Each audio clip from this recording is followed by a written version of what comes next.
I'm 28 years old, and I have an older sister, Olivia, who's 31. Honestly, she hasn't really got her life together, but for some reason, our parents treat her like she's the golden child. Ever since we were kids, Olivia has had this idea in her head that I'm out to steal her thunder or something. Because of that, she's pretty much dedicated her life to one-upping me in everything. Let me break it down for you. It's not just the typical brother-sister rivalry where you might argue over who gets the last piece of cake or something. This goes way deeper. If I decided to learn something new and cool like archery, the next thing I know, Olivia is strutting around school with her own bow and arrows, telling everyone she's into archery too. And it didn't stop at hobbies. If I ever mentioned in my diary that I liked a guy, bam, she'd be all over him the very next day, flirting like there was no tomorrow. And it wasn't just about boys and hobbies. Even when I decided to eat healthier and exercise more, Olivia would suddenly become all about that healthy life as well, copying my diet and workout routine to a T. It was like whatever I did, she had to do it too. But not in a fun, let's share interests kind of way. More like, I've got to do everything you do and be in all your friend groups. So yeah, if I made a new friend, you could bet Olivia would be right there trying to become their best friend too. So here's the thing. Olivia had this habit of copying me to the point where it felt like she was always trying to be better than me at everything I did. This whole copycat game started to really bug me because it felt like I couldn't have anything that was just mine. I tried talking to my parents about how much this bothered me, but they didn't get it. They would just say stuff like, "Oh, sisters copy each other all the time. It's normal." And they made it seem like I was being silly for wanting to keep some of my interests just to myself. But the real problem wasn't about copying. It was about how I felt like I couldn't have my own space to enjoy the things I liked without Olivia turning it into some sort of competition. It wasn't fun for me. I didn't want to be in a constant battle over who could do something better. I just wanted to chill and do my thing, but Olivia always had to make everything into this big deal where she had to outdo me. To make things even more annoying, it seemed like my parents were always cheering for Olivia, even when I was the one who really cared about whatever we were doing. They would never miss any event or thing Olivia was part of, even if it meant taking time off work. But when it was my turn, suddenly their schedules were too packed, and my stuff didn't seem to matter as much to them. It felt like they were always making a bigger fuss over her achievements and kind of just brushing mine aside. All right, let me tell you how Olivia enjoyed being the center of attention all the time. She used every chance she got to rub it in my face how much our parents seemed to favor her over me. She'd whisper mean things to me when we were near our parents, and if I showed any sign of getting upset, she'd act all innocent, pretending she didn't know why I was bothered. But when we were alone, she'd be even meaner, telling me I should just disappear because nobody would even notice I was gone.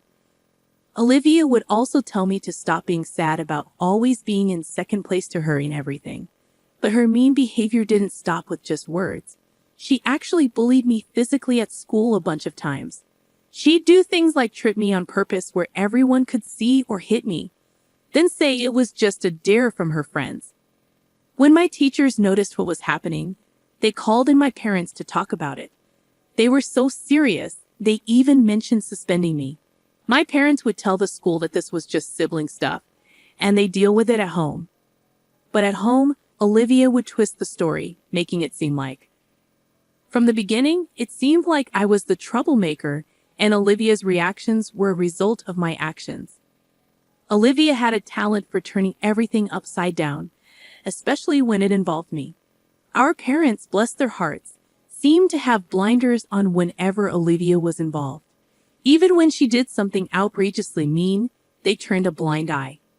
If ever they came close to questioning her actions, Olivia could turn on the waterworks like nobody's business. She'd sob and claim that I was fabricating tales out of sheer jealousy. Unfortunately, this defense worked every single time. My friends, who were true troopers through all of this, began calling Olivia out on her nasty behavior towards me. This seemed to be the cue for Olivia to kick things up a notch. She started concocting elaborate stories complete with self-inflicted bruises or strategically placed bandages. Olivia then went around telling everyone that these were the results of my supposed attacks on her. Trying to defend myself against Olivia's web of lies felt like trying to climb a mountain with no gear. She was relentless, weaving her tales to anyone who listened.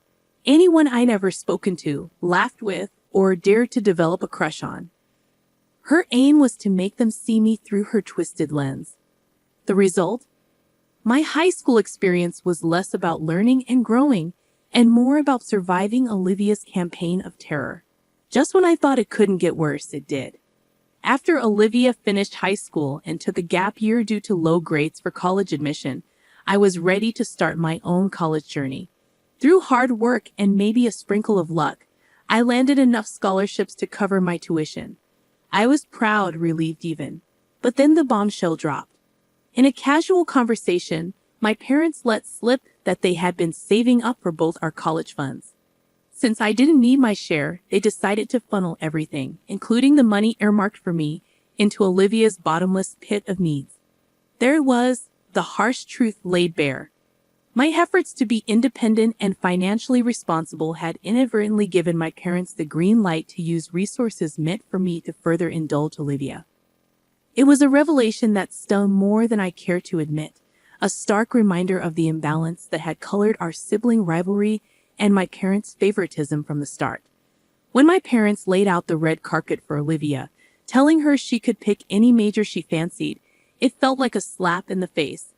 But the real kicker came when I discovered that my parents were planning to allocate all the college savings, including the stash intended for me, to Olivia. I was furious. I tried reasoning with them, suggesting that we keep my college fund separate for potential future needs like starting a business or even for my wedding. However, the conversation didn't go as planned. They hit me with the "it's our money, and we'll spend it how we like" speech, insisting that Olivia needed it more than I did. Despite my attempts to argue, they weren't receptive and told me it was time to learn to fend for myself. That night, I cried myself to sleep, feeling like no matter what I did, Olivia would always be the golden child, and I'd remain a mere family footnote. As college move-in day approached, I packed up my life, making sure I took everything to avoid any reason to return home. Predictably, my parents didn't lift a finger to help me move.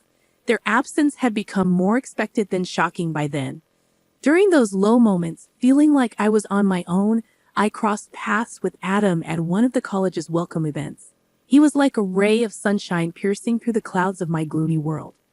His kindness and easygoing smile were genuinely uplifting. Meeting Adam felt like turning a new leaf, leaving behind the stifling air of my family drama for something, or rather someone, incredibly uplifting. As time went on, Adam became an amazing friend, always there for me like a rock.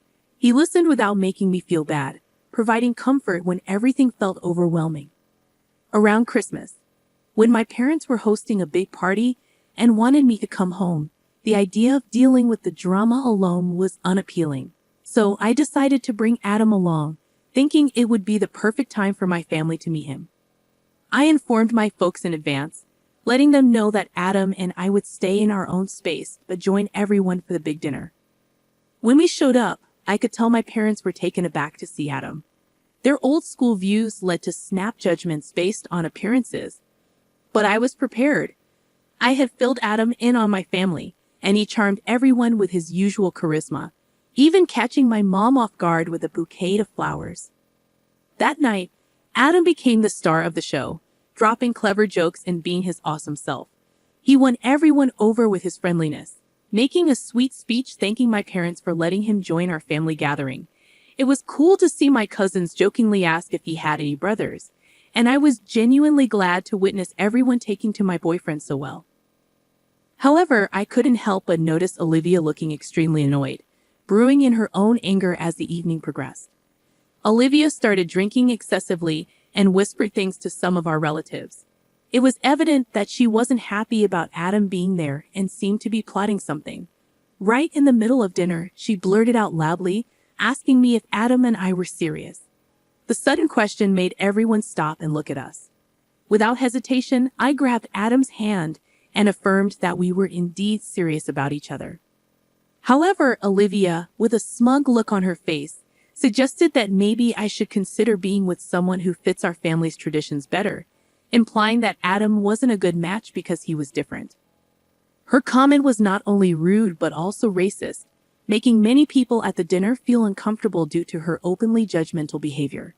Trying to act sneaky, Olivia suggested that I should think about how different our cultures were, essentially implying that I should be with someone who aligns better with our family's way of doing things. Hearing her say that infuriated me, and I was about to let her have it. However, Adam, who didn't seem bothered by her mean words, just smiled and calmly told her that he's as American as anyone else in the room because he was born here. He shared that his great-grandparents came to America a long time ago, and that his family has always taught him to respect all different cultures and beliefs. While I was upset that Adam had to defend himself to my family, the way he handled Olivia's nasty remarks only strengthened my certainty that he was the perfect guy for me. After Adam stood up for himself, nobody was thinking too highly of Olivia. People didn't appreciate how she tried to call out my boyfriend in front of everyone. For the rest of the evening, Olivia sat by herself, looking angry and sipping on her drink. Especially after we all went back to college, I was so fed up with her behavior that I sent her a lengthy text, expressing my embarrassment to call her my sister and hoping she would stay out of my life. I didn't even want people to know we were related. She responded with a short text that simply said, "Same here, since that big argument." I haven't spoken to Olivia at all. Adam and I successfully completed college and now both hold excellent jobs. 3 years ago, we decided to tie the knot. I invited my parents to the wedding, but made it clear that Olivia wasn't welcome. Despite my mom's attempts to change my mind, I wanted our wedding to be truly special and extravagant. My parents were quite shocked by how amazing everything looked. My mom was blown away, and my dad, who typically doesn't say much, remained silent throughout the ceremony. Our guests, including friends and Adam's family, got to meet my parents. It didn't take long for everyone to notice the stark contrast in wealth between Adam's family and mine. After the wedding, my parents approached me, expressing surprise at the amount spent on the event and the wealth of Adam's family. My mom was curious about how we could afford such an extravagant wedding, and I assured her that Adam and I were doing well for ourselves. I wanted them to understand that our decision to get married wasn't solely based on financial considerations. Looking back, I realize it might have been a mistake to disclose so much about our financial situation to my parents. 2 years ago, my parents unexpectedly reached out for help. They explained that my dad had retired and they had depleted their savings on home renovations. They asked if I could lend them a hand with money, a surprising request considering their usual behavior. Despite feeling like I didn't quite fit in with my family, it felt somewhat comforting to be the one they turned to. They requested $3,000 every month, which would cover their bills and increasing medical costs as they aged. At that time, I was doing well at work, and Adam and I were in a good financial position. Without much hesitation, I agreed, considering it my duty to assist my parents in their time of need. When Adam learned about the substantial monthly contribution, he was taken aback. He pointed out that $3,000 was a significant amount for them to request. Despite the financial strain, Adam and I were determined to help my parents, making the monthly transfers a routine. I never delved into the specifics of how they were using the funds during this period. I started feeling like there was an improvement in my relationship with my parents.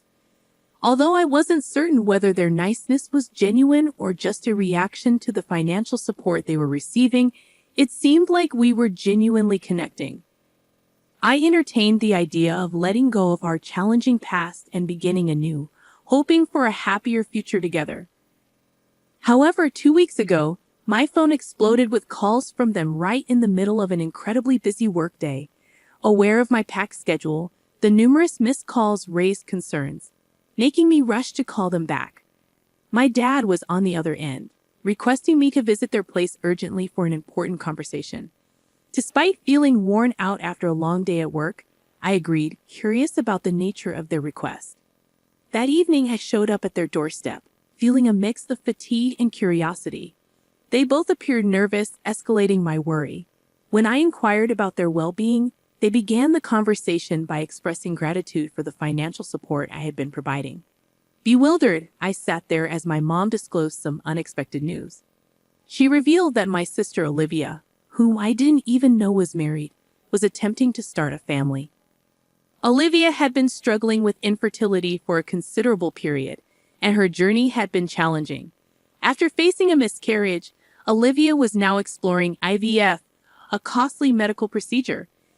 They needed $25,000 to cover the expenses, and then they looked at me, expecting something.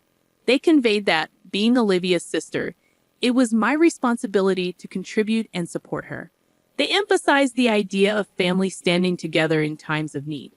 Listening to their request, I was completely taken aback. The notion that I should provide such a substantial amount for Olivia, especially considering our turbulent relationship, was mind-boggling.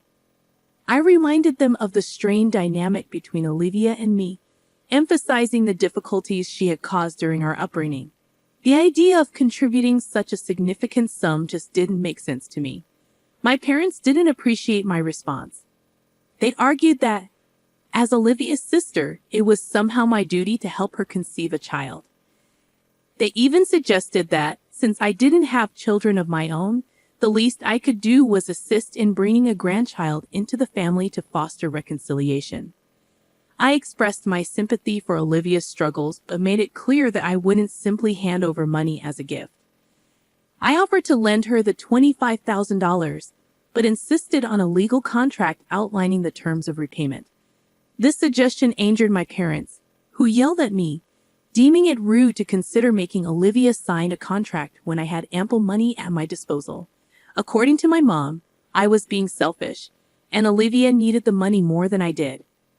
Frustrated by their accusations, I asserted that I had worked hard for my money, had my own life and bills to attend to, and couldn't give away a substantial portion of my savings to someone who had mistreated me and with whom I hadn't communicated in ages. I made it clear that if they weren't okay with my conditions, they shouldn't expect further financial support from me. After my firm statement, my parents began yelling, claiming that my attitude was precisely why they had an issue with me, accusing me of always acting too proud and believing I was better than everyone else.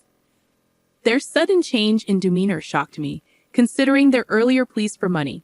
Despite their attempt to make me feel guilty, I remained steadfast in my decision. However, suspicion crept in, prompting me to investigate the money I had been sending them. I excused myself to go to the bathroom, but instead, I quickly went to my parents' bedroom and found my dad's phone charging on the nightstand. Unable to ignore the bad feeling in my gut, I decided to look at his phone. What I discovered left me utterly shocked. Messages revealing that my dad had been sending $1,800 every month to my sister for the past 2 years. It felt like a massive betrayal, and the real issue was not just about the money. It was the fact that they had deceived and manipulated my feelings for 2 whole years. Overwhelmed by the revelation, I went back to confront my parents, not bothering to hide the hurt caused by their betrayal. I asked them directly what they had been doing with the $3,000 I sent them every month. Caught off guard, I stumbled over their words, attempting to figure out what to say. Unable to wait for an explanation, I confronted them about sending $1,800 every month to my sister. Their faces went pale, and after a few seconds of silence, they admitted to diverting a significant portion of the money. I sent Olivia their excuse was that she genuinely needed the money, and as her parents, they couldn't bear to see her struggle. Hearing this excuse infuriated me, and I questioned them about their disregard for my well-being. I asked them if they didn't think it was wrong to lie and take my money for 2 years. Their defense was based on Olivia's financial struggles, emphasizing that my sister and her husband didn't earn much. They tried to justify their actions by claiming that, given my lavish wedding and well-paying job, they believed taking money from me wouldn't significantly impact me. They even mentioned that it was initially Olivia's idea, but they went along with it, thinking they were doing the best for their kids. However, this only intensified my feelings of anger and disappointment. At that point, I had reached my limit. I declared that I wouldn't provide them with any more financial support and that I was done backing them financially. My parents responded with desperation and anger, insisting that I couldn't just stop helping the family when they needed me. I laughed off their pleas and left their house, experiencing a mix of emotions, including anger, sadness, and a sense of relief. Now, as I write this, my parents persistently call and beg me to reconsider, assuring me they won't take any more money if I don't completely cut them off. Despite their attempts to guilt-trip me, I stand firm in my decision. Update 1. I am incredibly grateful for the supportive messages I've received.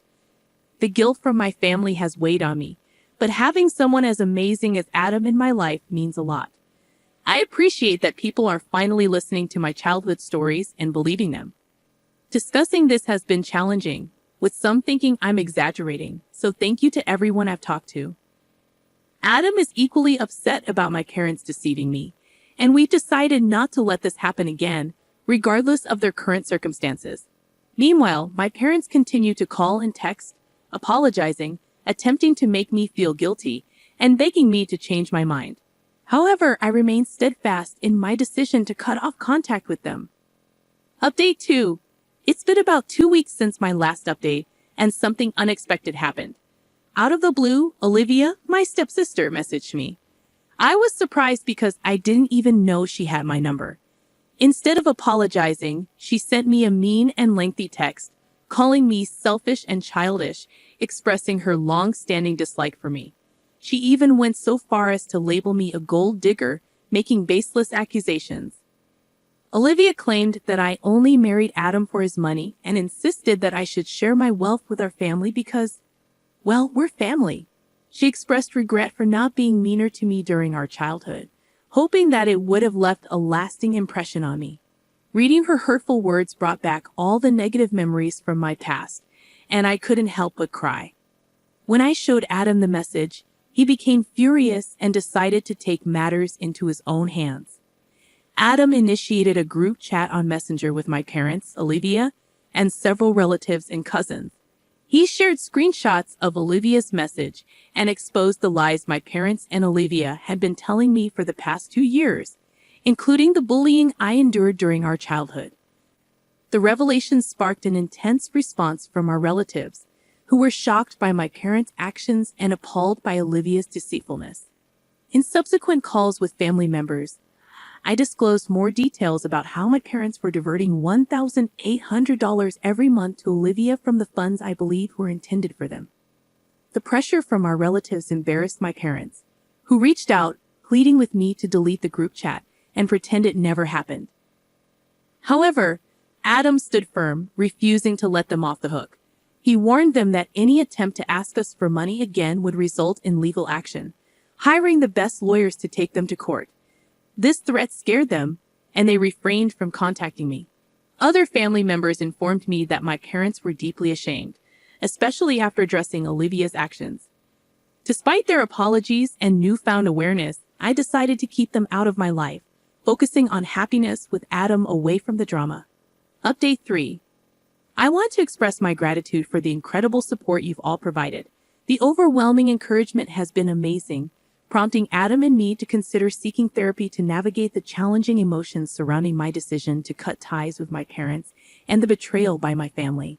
The silence from my parents and Olivia, following Adam's stern warning, assures me that they are too scared to reach out. Moving forward, I aim to prioritize self-care and concentrate on the positive aspects of my life, particularly my time with Adam. While challenges may arise, I remain hopeful that, with the right support, things will improve. I hope this will be the final update on this matter.